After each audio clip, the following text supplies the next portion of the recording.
मित्रांनो, तुम्ही पाहू शकता माझ्या घरी ना एक मोठं पार्सल आलेलं आहे आणि या पार्सलमध्ये काय नाही हे बघण्यासाठी तुम्हाला ब्लॉग शेवटपर्यंत बघावं लागेल. माझे ना एम-बी-एचे पण पेपर चालू आहे ॲक्चुअली आणि एम-बी-एचा आज शेवटचा पेपर आहे, पण इतकी थंडी आहे ना की ब्लँकेट पांघरूनच अभ्यास करावा लागू राहिला आहे.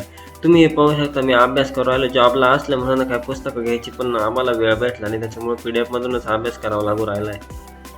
पेपरच्या थोडा आधीच जाऊन बसलो होतो, त्याच्यामुळं बसलो मित्रांमध्ये. काही पोरं कॉप्या बनवत होते, काही काय करीत होते, काही अभ्यास करीत होते. मी ना पेपर देऊन कॉलेजमधून घरी आलो आणि तेवढ्यात पार्सलवाल्याचा फोन आला की भाऊ पार्सल आलं आहे आपलं. पार्सल मोठं आहे म्हणून मी काय गाडी काढली आणि पण गाडीवर इतकी धूळ साचलेली होती ना की आधी गाडी साफ करावी लागली.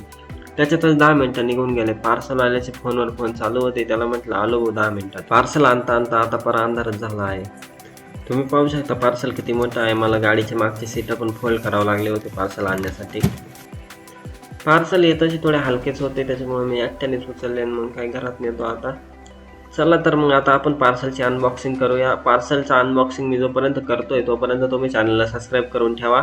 आणि तुम्ही बघू शकता आपण एक सुंदर असा टिपॉय, छोटासाच आहे पण असा ऑर्डर केलेला आहे आणि तुम्ही बघू शकता. चला तर मित्रांनो आता थोडी पेटपूजा करू. आता हे पोंगे मी खाणार आहे आणि हे पोंगे कोणी कोणी खाल्लेले आहे आणि कोणाला कोणाला आवडतं कमेंट करून नक्की सांगा. चला तर मित्रांनो मी TV पाहता पाहता पोंगे एन्जॉय करतो आणि तुम्हीही ब्लॉगला सबस्क्राईब करून ठेवा आणि भेटूया नेक्स्ट ब्लॉगमध्ये आणि सबस्क्राईब नक्की करा.